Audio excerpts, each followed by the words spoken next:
Our next speaker has a story to tell that I promise you will never forget. Cintya Segoviano's life speaks to the remarkable resiliency of the human spirit despite experiencing a childhood of extreme poverty and abuse.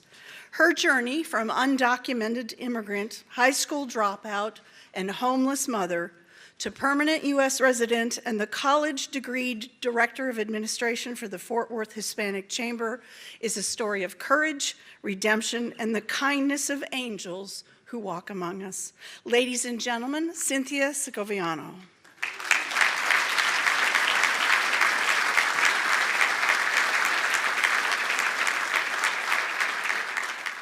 Good morning, everyone. I have to admit that I'm a little bit nervous, but I feel that this is a very important message that I'd like to share with you, and I hope that you will bear with me. So I am newly appointed as the Director of Economic Development and Information Systems for the Fort Worth Hispanic Chamber of Commerce. And some of you may know me as a degreed professional, a workaholic, a passionate humanitarian, and a parent. While I am all those things, I did not earn a place on this stage through my accomplishments, but instead, I earned my right to speak to you today by enduring years of immense adversity. Because unlike the childhoods that I work hard every day to offer my community and my own children, my upbringing was inundated with the ills of extreme poverty, immigration, poor choices of others, and my own, accompanied by all the byproducts, including hunger, cold, mental, physical, and sexual abuse, neglect, bullying, and an alcoholic, violent father who was in and out of prison my entire childhood. In fact, my first memorable experience in the United States was of being abducted by a stranger from my front yard. I was 3.5. I am one of those very lucky children that was safely recovered. And as you can tell, undoubtedly, I had not the best start. By the age of 16, I had reached even a lower point, a repeat dropout with at best an 8th grade education, an undocumented immigrant, parenting a 1-year-old daughter, expecting a second child, all while fleeing a violent and abusive relationship. Every single thing I owned fit in one backpack. I still distinctly remember and vividly can feel the despair that encompassed me during these days, when I had nowhere to turn but a homeless shelter. The shelter was full. No beds were available. So they offered me their library floor, and I took it. The shelter, I was very grateful for the roof over our heads and the retired couple who would show up in the mornings with cereal and milk for the kids. I couldn't imagine anything worse, and I had very little hope for anything better. In the darkest moment came a flash of insight that ultimately changed everything. I now know this to be my moment of great refusal. I can't explain how or why, but I suddenly realized that I could choose, and that it was selfish for me to dwell in my own circumstances.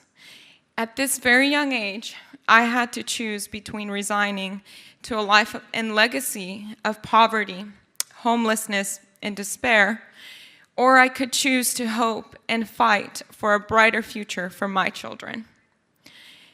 That choice has driven me ever since. I firmly agree that opportunity favors prepared minds. And when I chose hope in place of helplessness, I began to also welcome amazing people into my life. People who showed me compassion, people who had faith in me even when I had none in myself. Good people like you here today, who opened their arms to me and showed me a world of my own possibilities, way beyond what I could have imagined. Today, I hold a bachelor's degree in Business Information Technology Management.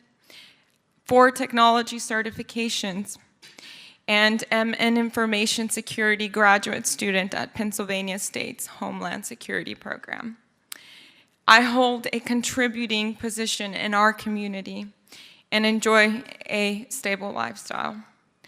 I am proud to report that my children are amazing. I've educated them well. They're kind, they're responsible, they're volunteers, they're eager to help others. We have come very far from the floor of a shelter that couldn't even offer us a bed.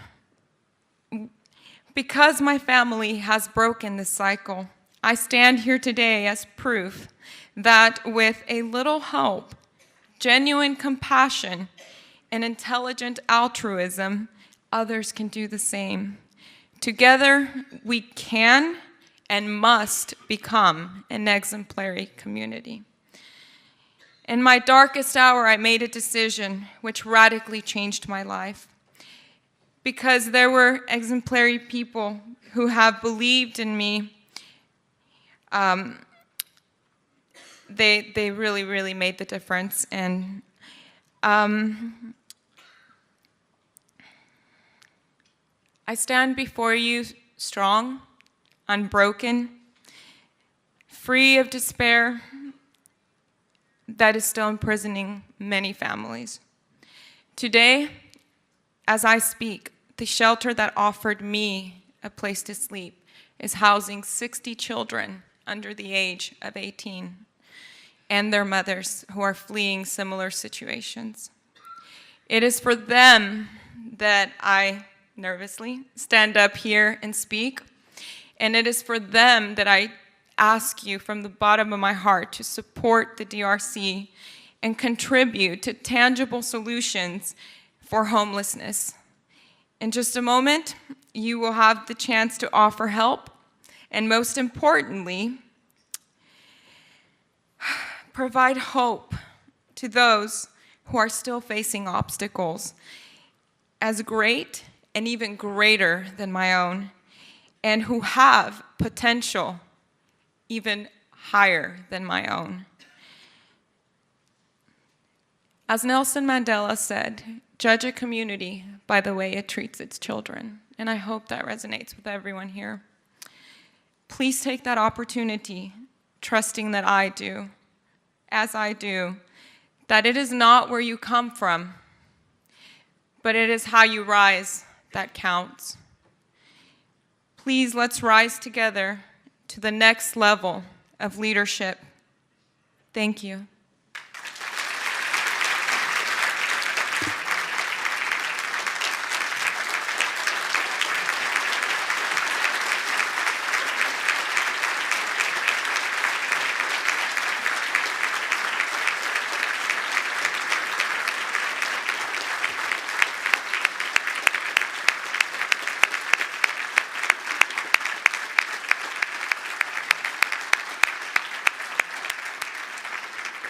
Thank you so much, Cynthia. It cannot be easy to tell a story like that, but it is so important for us to hear those kinds of stories. If you can't be moved by that and want to do something to support all the other Cynthias who are hidden in the shadows of our community, it's beyond me to understand that.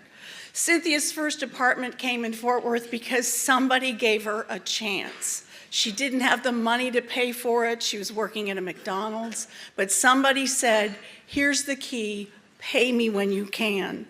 Not everyone can count on the kindness of a landlord who says something like that, and I'm not sure I've ever heard an electric company or a water company say that you can go without paying for your service deposit.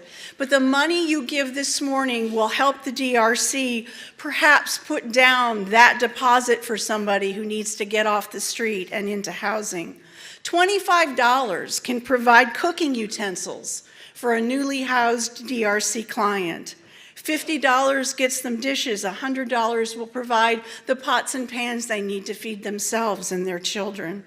Every dollar collected this morning helps the DRC provide people with the dignity that every human being deserves.